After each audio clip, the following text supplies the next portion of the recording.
Hello, Michael Swain here after Kansas basketball's 87-76 win over Oklahoma State in Stillwater. I'm obviously not in Stillwater. I'm here at my home office, but what a win for Kansas. Overall, this is massive. You look at what has happened in the Big 12 over the last 24 hours with Texas losing, Baylor winning.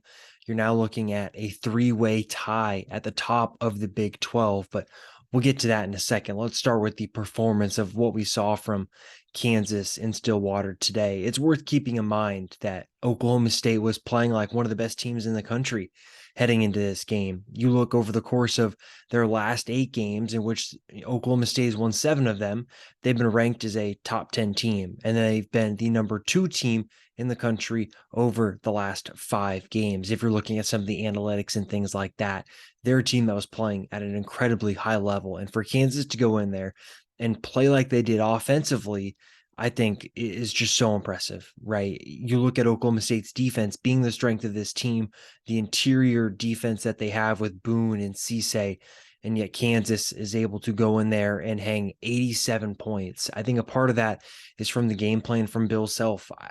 Early in the game, you saw some deficiencies, right?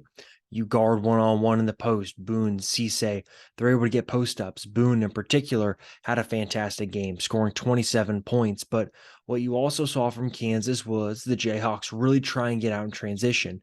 And when you go up against a team like Oklahoma State that is so good defensively, especially in the half court, you have to find ways to get cheap points and quick points. And that's exactly what KU did. They forced 15 turnovers, turned those into 16 points, scored about 20 points in transition as well.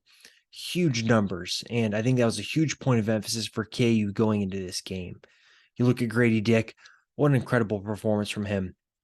I think he has at times struggled in Big 12 play, getting his own shot off. And I think in this game, he was really able to off of offensive rebounds, kind of semi-transition looks, kind of the scramble defense that you saw Oklahoma State have to get to at times. And in the end, he scores 26 points. It's the most points scored by a freshman under Bill Self since Josh Jackson scored over 30 points at Texas Tech in the 2017 conference season. Look, I don't know what's going to happen with Gradey Dick. He could go to the NBA. He could come back. Like, he has a decision to make after this year. But if this is his only season at Kansas, this is the game that you'll see a lot of highlights of as he heads towards the NBA draft. I think you saw a lot of the things that he does really well be showcased in this game. I think Kevin McCullar had his best game as a Jayhawk so far. Obviously, the big question will be his injury afterwards and if that will linger into the Baylor contest in just a few days. 15 points, season high, a career high, 8 assists. He did it all for KU. And I think so much of what Kevin does defensively maybe doesn't get a lot of credit, right? You look at some of the help defense that he makes, some of the plays of helping his teammates that maybe you don't see on the first time watching a game. I think those are some of the plays that you see showing up in a game like this. So overall, you consider the fact that KJ Adams missed some time because of foul trouble. Jalen Wilson missed time because of foul trouble. Ernest Uday fouled out in, 14 minutes. Just an incredible team performance here. And now KU's in a position where they control their own destiny.